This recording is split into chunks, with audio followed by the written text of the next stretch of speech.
అందరికి నమస్కారం. ఏం చేస్తున్నాను అనుకుంటున్నారా? నిమ్మకాయల దండ అయితే కుడుతున్నానండి. ఆ రోజు శుక్రవారం అక్టోబర్ 24th మా చెట్టుకు కాసిన నిమ్మకాయలను తెంపుకొచ్చి నేనైతే దండగా కుడుతున్నాను. మా రాధమ్మ చాలా ఇష్టంగా పెంచుకున్న చెట్టండి. నిమ్మకాయలు కాస్తాయో లేదో అనుకున్నాము. మా రాధమ్మ అయితే ఆ చెట్టుని సీనిపళ్ళ చెట్టు అనుకుందంట. కానీ నిమ్మకాయలు అయితే కాసాయి ఫైనల్గా. అమ్మవారికి దండ కుడదామని చెప్పేసి సుంకులమ్మ తల్లికి నేనేమో ఒక దండ అయితే కుడుతున్నాను.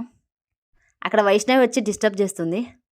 బయట కొనుక్కున్న వాటికన్నా మన తోటలో కాసిన నిమ్మకాయలు తీసుకొని ఇలా వచ్చి దండ కుడుతుంటే నాకైతే చాలా హ్యాపీగా అనిపించింది. ఏవైనా సరే అండి, ఫ్లవర్స్ కానీ ఫ్రూట్స్ కానీ మన తోటలో కాసిన వాటిని తీసుకోవాలంటే నాకైతే చాలా ఇష్టం. ఈవినింగ్ క్లీన్ చేసుకొని పూజ చేసి ఇంకా ఈ దండ కుట్టుకుంటున్నాను. చాలా లేట్ అయింది అప్పటికే. శుంకులమ్మ గుడి దగ్గరికి వెళ్ళేసరికి చాలా చీకటి అయితే పడింది. అక్కడ ఒక ముసలవ్వ ఉంటే నేనేమో కొంచెం తోడుండమంటే ఉండింది. శుంకులమ్మ తల్లికి నిమ్మకాయల దండ పెట్టడం ఫస్ట్ టైం అండి. చాలా హ్యాపీగా అనిపించింది నాకైతే. ఈ వీడియో చూసిన వాళ్ళు లైక్ చేయడం మాత్రం మర్చిపోకండి.